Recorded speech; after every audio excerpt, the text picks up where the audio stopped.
Gentlemen, there is no analogy between the position of our sovereign, Queen Victoria, and that of the President of the United States. The President of the United States is not the sovereign of the United States. There is a very near analogy between the position of the President of the United States and that of the Prime Minister of England, and both are paid at much the same rate, the income of a second-class professional man. The sovereign of the United States is the people, and I will now show you what the sovereignty of the United States costs. Gentlemen, you are aware of the Constitution of the United States. There are 37 independent states as of 1872, each with a sovereign legislature. Besides these, there is a confederation of states to conduct their external affairs, which consists of a House of Representatives and a Senate.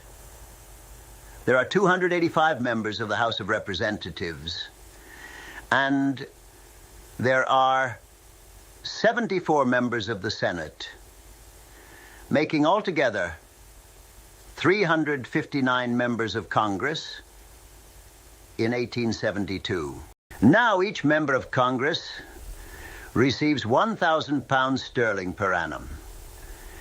In addition to this, he receives an allowance called mileage, which varies according to the distance which he travels, but the aggregate cost of which is about £30,000 per annum. That makes £389,000 in 1872. Almost the exact amount of our civil list. But this, gentlemen, will allow you to make only a very imperfect estimate of the cost of sovereignty in the United States. Every member of every state legislature in the 37 states is also paid. There are, I believe, 5,010 members of state legislatures who receive about $350 per annum each. Some of the returns are imperfect. The average which I have given of expenditure may be rather high, and therefore I have not counted the mileage, which is also universally allowed.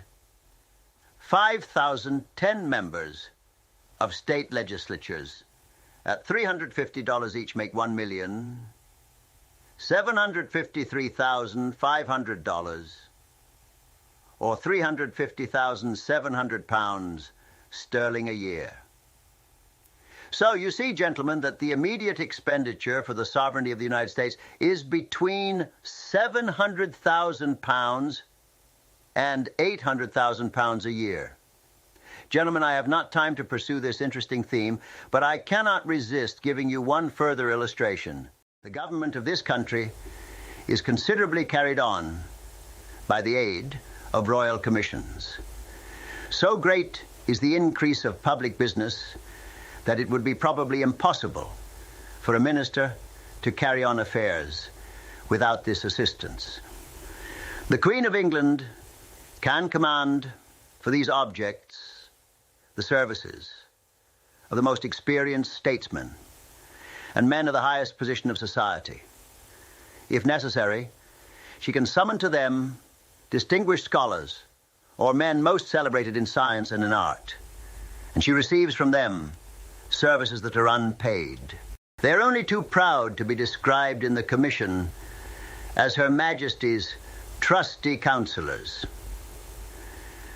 And if any member of these commissions performs some transcendent services, both of thought and of labor, he is munificently rewarded by a public distinction conferred upon him by the Fountain of Honor. To conclude, gentlemen, the government of the United States has, I believe, not less availed itself of the services of commissions than the government of the United Kingdom. But in a country where there is no fountain of honor, every member of these commissions is paid.